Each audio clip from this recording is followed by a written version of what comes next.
Hamjambo. Hiki ni kikundi cha Kiswahili na tunaenda kuwasilisha kuhusiana na chimbuko na asili ya Kiswahili.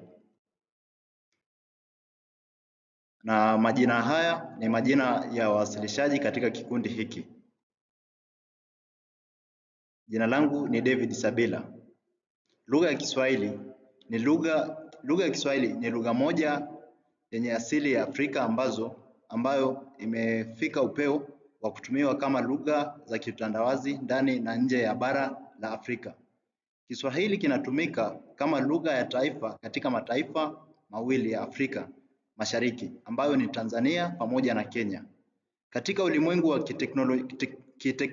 kiteknolojia pia Kiswahili kimetumika kama lugha ya kiteknolojia. Kwa ujumla, Kiswahili kimepaa na kuwa lugha yenye watumiaji wengi zaidi kuliko lugha zingine yenye asili ya Kiafrika. Lakini tujiulize maswali ya msingi. Namkaribisha mwasilishaji mwingine aweze kuendelea kutoka hapa.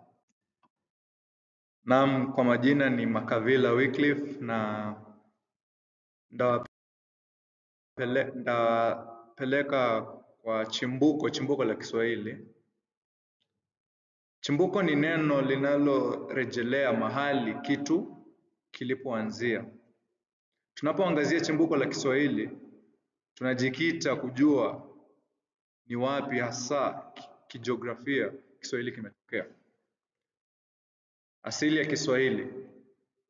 Neno asili lina maana ya jinsi au namna kitu kilivyotokea. Tunapoangalia asili ya Kiswahili, tutakuwa tunazingatia namna Kiswahili kilivyoanzia.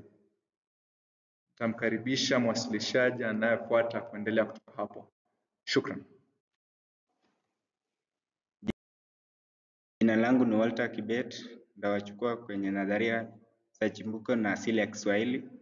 Kiswahili ni Kikongo, Kiswahili ni Kiarabu, Kiswahili ni Bijini na Krioli, Kiswahili ni Kibantu.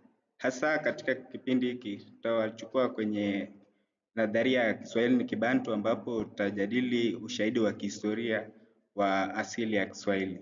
Shukran. Jina langu ni Yvonne Jerobon. Ningependa kuzungumza kuhusu ugunduzi wa Ali Idrisi. Huyu ni mwanajiografia aliyepata kuzunguka sehemu kubwa ya bahari ya Hindi katika karne ya 10. Katika maandiko yake yaliyogunduliwa huko City katika mahakama